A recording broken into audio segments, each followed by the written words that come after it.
Hey, what's up guys, it's Oakley, and today we're going to be bringing the Triplex Acies to the online battlefield. I know you guys wanted to see this because we had done Hannibal and Cannae tactics. We're going to be bringing the Triplex Acies. So the Triplex Acies is going to be the Roman military tactic of deploying in 3 main infantry lines. Go ahead and watch this video for more details about it. But basically it's 3 lines with various levels of heavy infantry, and they're going to be deployed in a quincunx formation. The quincunx meaning sort of the 5 on a if you look at a dice, what the 5 looks like, it's got the 4 dots on the outside, 1 in the middle. If you look at the Triplex Acies from above, the formation would have been something like the 5. You'll see here as I move these guys into position, it's going to be this kind of checkerboard pattern that you would have seen. Now the reason the lines were arrayed like this was to allow the mana pools, and actually I should state this, in each line is 10 mana pools, and those groupings right there are supposed to represent the mana pools. So the spacing between these is to allow various troops to retreat and move forward, and it keeps the lines from bumping into each other. It allows the Romans to move over rough terrain, and that's actually the reasons that the Romans adopted this formation was when they're fighting against the Samnites and other peoples in Italy, and they had to traverse rough terrain. This is what came of that. Anyways, you can see here my 3 lines. The first line actually before the heavy infantry is going to be the velites and skirmishers, and then here's the 3 main lines. So Hastati, Principe, Triarii. You can see the Triarii are at half strength in the back. Now there would have been 10 mana pools of those troops, but they would have been half as many as the front ranks, and the Triarii are going to be the most elite, and they're actually armed with spears, sort of hailing back to the old way that Romans had their forces. Romans used to be fighting in the traditional hoplite battles of the Greeks until they evolved, and so the Triarii are kind of going to be a vestigial part of that army. Anyways, the Triplex Acies is going to be this formation moving forward. Its advantages are that it can move over rough terrain. It kind of goes hand in hand with Rome's idea of how an army should work, in the sense that you break down command into smaller and smaller pieces, and through that you have discipline that joins them all together. And the Triplex Acies allows the Roman force to be highly maneuverable, highly mobile, and with the discipline that the Roman troops have, it allows the ranks to reinforce each other. So this is going to be something that's pretty unique to the Romans. Other factions would have fielded pretty disciplined army, but none of them had a very consistent form of reserves. So even Alexander, he would have deployed most of his Macedonians in a single front, although you did see at Gaugamela that he did have a sort of stacking of the lines, and so occasionally you would see that. And what I'm drawing right here is to try and demonstrate what happens with the checkerboard formation, how you can pull forces into the center and attack them from the side. So that's what Scipio Africano would have done at Zama, and what he did there is he used the checkerboard pattern, altered it so that there wasn't it wasn't the 5. Think of it more like a 4, where the middle is hollow, and the Romans just basically let the elephants get funneled through the middle and hailed them down with spears and javelins and all sorts of stuff. This also allowed the Romans to tackle chariots if and when they did encounter chariots, although that was very, very rare on the battlefield. Anyway, the Triple Acies moving forward would have initially deployed its skirmishers. So you might think, okay, the Roman legion is deployed. How does it find and engage in the enemy? Well, Rome would have had some scouts leading the charge. However, the problem is Rome's cavalry is usually going to be made out of Rome's elites, those who can afford cavalry and everything that comes along with being a horseman. But that leads to some problems. The reason it's a problem is because when you're scouting, you have to go through rough terrain, you have to go without much sleep. It's a hard life to be a scout, to be an effective scout, and the nobility often found that this was below them. And so what you found is that Rome had to rely on her cavalry to be scouts, but they weren't very ready to be scouts. And so even though Roman armies were kind of cautious in the sense that they would march for a day and set up camp, in the sense of scouting, they could often be drawn into traps, and they didn't initially have very good scouting.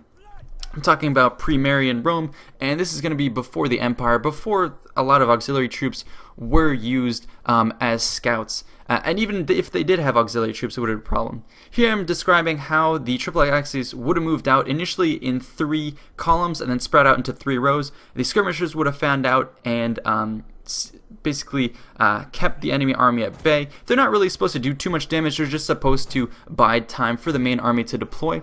So if you're the Roman general, what do? Well, once you initiate the battle, you're going to send forward your skirmishers. This is going to last for a couple hours. You retreat, And oftentimes both forces could even retreat for the day. You know, just because an army runs into another doesn't mean they fight. Oftentimes what you'd see is an army come out, both armies posture, and then they'll come and retreat. So it was a lot of back and forth, and each commander would look to get the most advantage that he could get out of a situation. So it might be waiting for the sun to be in a certain position over the enemy's head to blind the enemy soldiers, or waking up his troops at a certain hour, making sure they had dined early, having an early breakfast, but getting out of their camp and deploying for battle before the enemy had breakfast, and so the army of the enemy would be forced to form up without having breakfast. All sorts of stuff like this would be going into the battle before it even deployed. So as I'm talking about this all goes into the idea of using this triple axis and the Roman military thinking. And that's a lot of the stuff you don't actually see in Rome 2 or online plays. You don't see all that thought. Anyways, once the forces are arrayed and the battle is going to happen, what you would have seen is the cavalry form up on the sides. Typical Roman armies would have actually had several legions in them. 2 legions of Roman troops, so that's going to be from Rome, and 2 legions of allies. So the allies would have been drawn from Italian sub-cities that were allied with Rome, and they would have been required to devote some troops. So half of each consular army would have been made out of allies, and so you have 2 Roman legions, 2 allies, and they would have formed up also in the Triplex Acies, and they would have moved forward. So Roman cavalry wasn't super effective. Rome would have actually fielded, as a part of her 2 legions, a good amount of cavalry, but it was actually the allies who ended up giving most of their cavalry. Cavalry would then form up on the flanks, and typically they would go and attack the enemy cavalry, and that would be usually the end of the story. The cavalry would engage on the flanks, fight it out, and then the infantry would fight. It was really exceptional when a cavalry commander could resist charging after the enemy cavalry and rein in his troops. So when that did happen, as we saw at Cannae, when Hannibal's commanders were able to rout the enemy cavalry and then rein them in and come back and attack the infantry, that was a very effective tactic, because it meant that the infantry fight would all of a sudden be turned in the favor of the infantry with support of cavalry. So, you know, sometimes you would see those cavalry commanders come back and help, but for the most part, they would go push the enemy cavalry back, pursue them at length, and then go off and raid the enemy camp. So that's what you would usually see. On the infantry front, you would have the skirmishers form up, attack, and then fall back between the lines. Then the main forces would attack. So usually the Romans would try and move forward.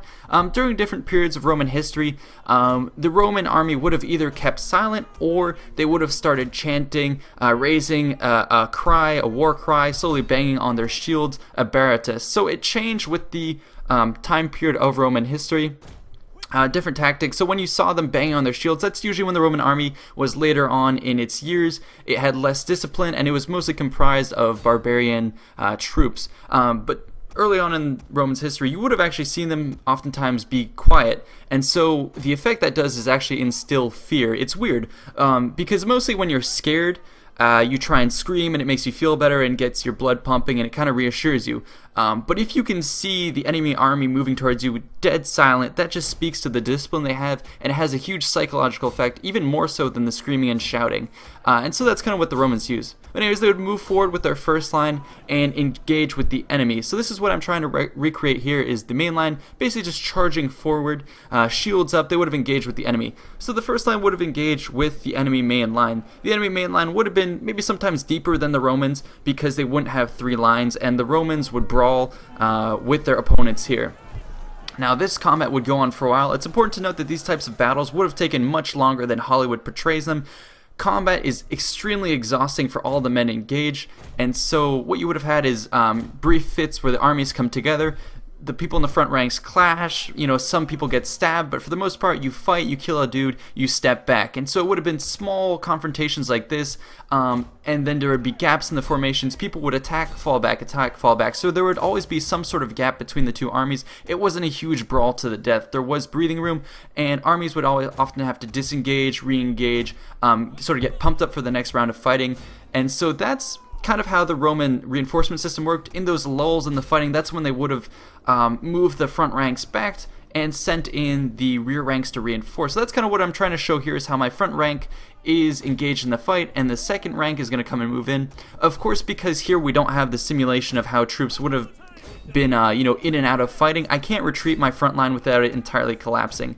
That's also some of the problems that other factions had. They couldn't effectively retreat their forces because they didn't have the infrastructure in place to do that. If they would, you would have had something like this, where in the game like this, where if I draw my forces back, they're going to get slaughtered. Rome had the system in place where she could actually do that, and it was all due to the fact that Rome's armies had discipline, her troops were interchangeable, and the fact that the generals passed on commands through their subordinates. So, for example, there would have been the consul leading the army. Then, for example, Julius Caesar had several people assisting him, his trusted advisors, and those commanders would have passed on the commands all the way down to the centurion and each maniple. So, people like Lepidus and stuff like that. So that's kind of how the commands were spread out throughout the Roman army. It's also important to note that many battles in ancient history, you would have only seen 5 to 10% casualties at the onset of a battle, and then when an army finally broke, that's when they would have lost maybe up to 25 to even 50%. So most of the losses would have come in the rout of an army, and so that's why Rome was so good, is because of her 3 lines. Yeah, maybe you could break one line, but the panic wouldn't be infectious. It would usually be reinforced by the second line. You have to break the combined second line. If you break them, then it goes down to the triarii, the last line, but the army is never simultaneously broken. Whereas when you have all your sort of eggs in one basket, when you have all your troops in one line, and the Romans start making headway because you're exhausted, you can't reinforce your troops.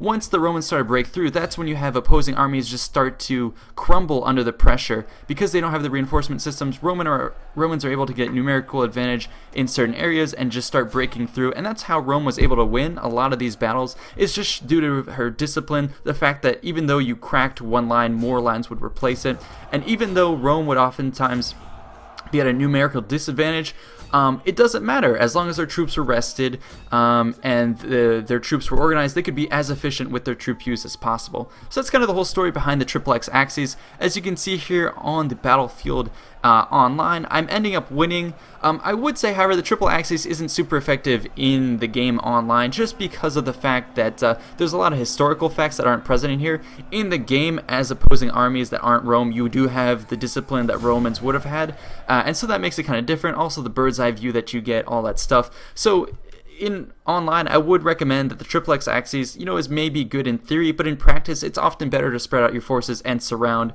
and attack the opponent. But anyways, that's going to be the battle. I hope you enjoyed the history and some of the gameplay. I will see you guys next time. Make sure to leave a suggestion below for what you want to see next. So thanks so much. See you guys around.